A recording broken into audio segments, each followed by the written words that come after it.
First Corinthians chapter 2. Can we read from verse 3, verse 4? First Corinthians chapter 2. I was with you in weakness, meaning when I was sick, I was around you. And in fear and in much trembling. Even though my body was weak, my flesh was weak. But verse 4 is saying, verse 4, my speech and my preaching was not with enticing words of man's wisdom, but in the demonstration of spirit and power. This great and mighty apostle, he said, when I was with you, I was not speaking too much grammar, but I was demonstrating the power of Christ. Because if you read in the previous verse, verse 2 says, for I determine not to know anything among you except Christ and him crucified. I decided to know nothing else except Christ and him crucified.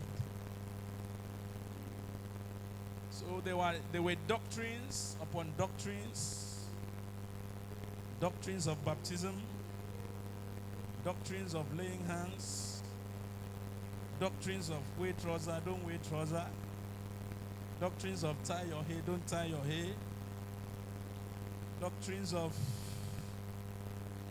fasting, doctrines, all manners of doctrine in the body of Christ. But me, Brother Paul, I determined not to know anything that time except Christ and his crucifixion. Because Christ and Christ crucified is the true power of salvation. Hello? I decided not to speak with much grammar, but I decided to show you that the God I'm talking about is a living God. This is the same thing this brother, a mighty man of God, through the inspiration of the Holy Spirit, this is what he wrote down. Hallelujah. If you have been listening to a lot of history about Jesus, about God, today is a day you will see that God with your eye.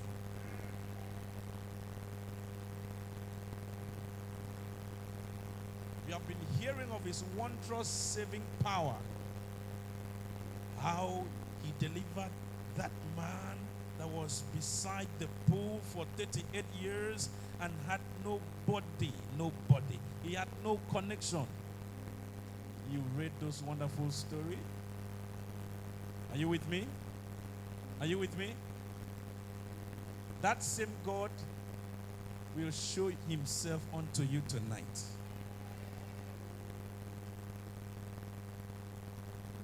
Brethren, I came here to tell you just one message. And I'm not going to tell you with so much persuasion.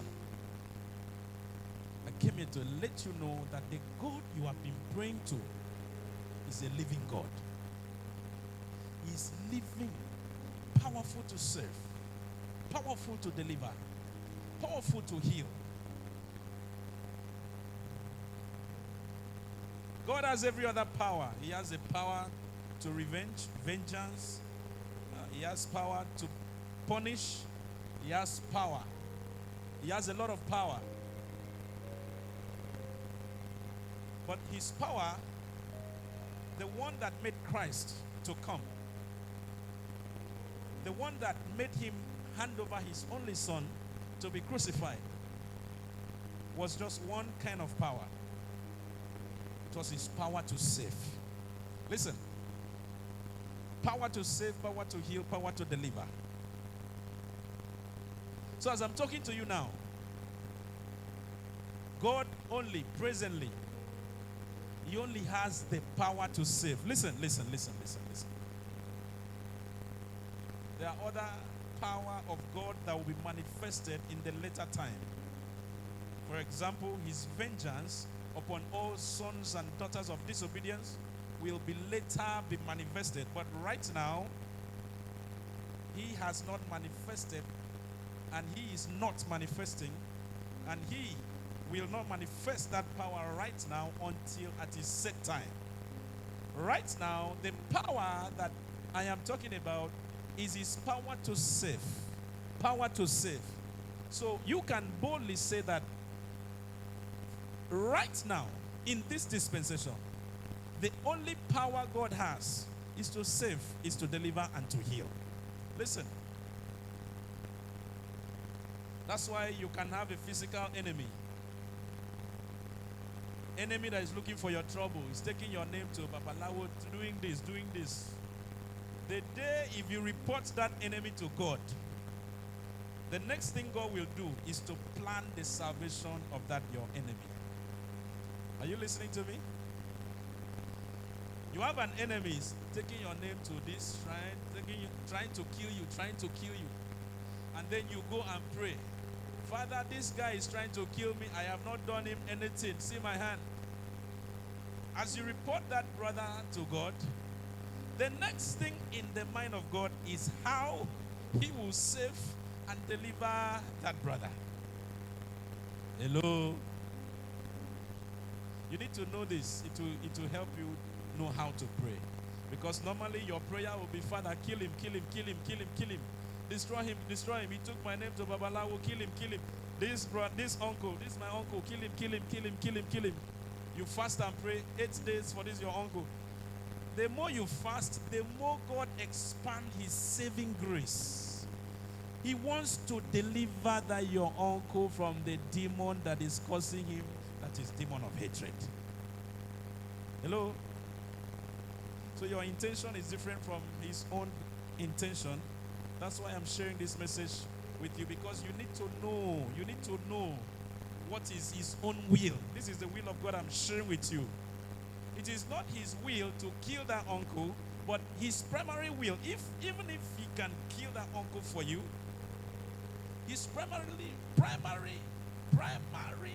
will is to deliver that uncle.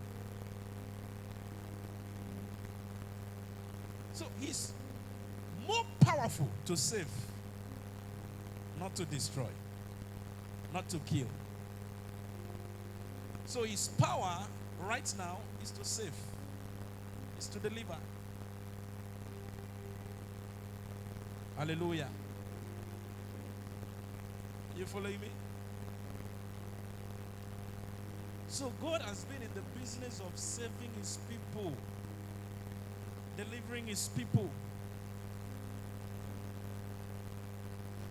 And to make today's message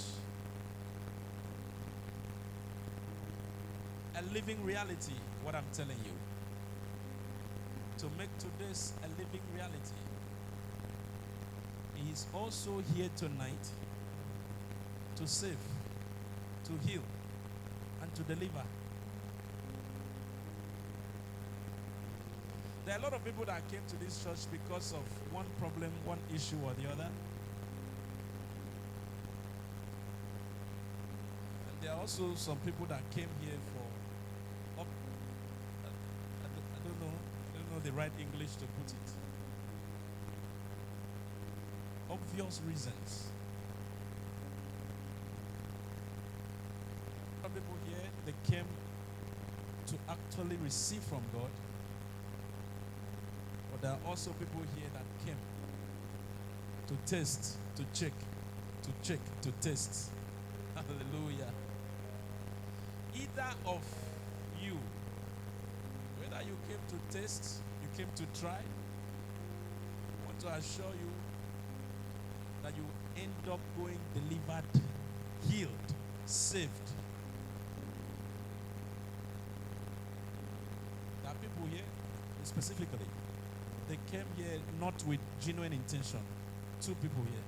I've seen you because I'm a prophet of the living God.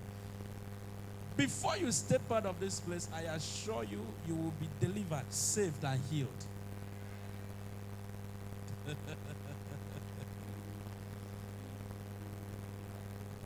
Our God is powerful to save, strong, mighty. He is mighty in battle.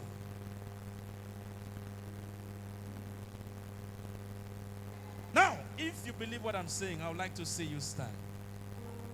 Only those that believe what I'm saying.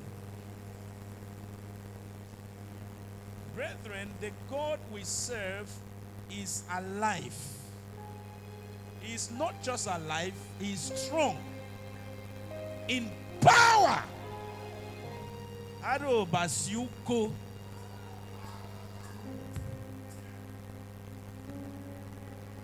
Any sickness before him tonight will be healed. Every tears. Ntuanga. God is wiping so many tears tonight.